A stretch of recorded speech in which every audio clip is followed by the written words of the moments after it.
Bonjour, je suis Guillaume Kouka et je vous souhaite la bienvenue sur Diaspora Connexion, la chaîne de la diaspora africaine.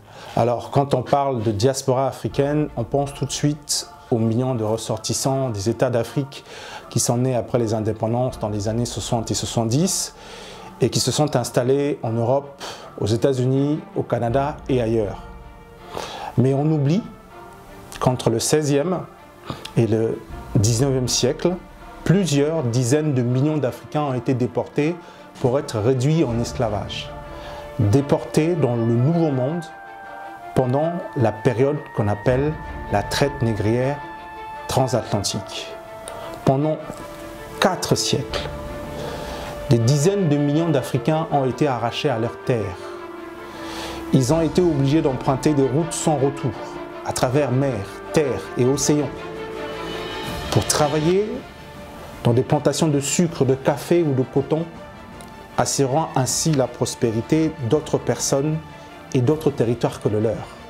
Une véritable tragédie pour le continent qui a ainsi été vidé d'une bonne partie de sa population. Paradoxalement, cette tragédie et ce crime contre l'humanité a engendré la plus importante diaspora africaine. Des centaines de millions d'Afro-descendants qui peuplent les Amériques, les Antilles et la Caraïbe. Ils représentent aujourd'hui une population de plus de 400 millions de personnes vivant dans ces territoires. L'une des plus importantes diasporas au monde. De plus, ces Afro-descendants ont hérité d'un incroyable patrimoine culturel. Des us et coutumes africains que les déportés ont emportés avec eux et qu'ils ont transmis de génération en génération.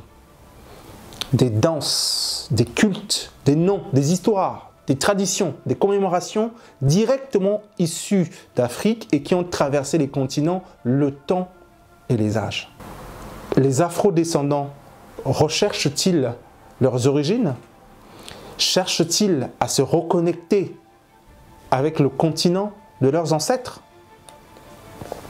La réponse est évidente, parce qu'il y a de plus en plus de signes qui montrent que les Afro-descendants veulent revenir sur les continents, effectuer par procuration ce voyage de retour que leurs ancêtres n'ont pas pu faire.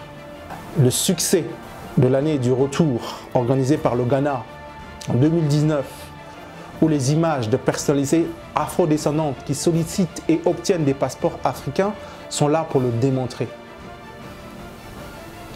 La diaspora africaine, cette diaspora africaine-là, a soif du continent.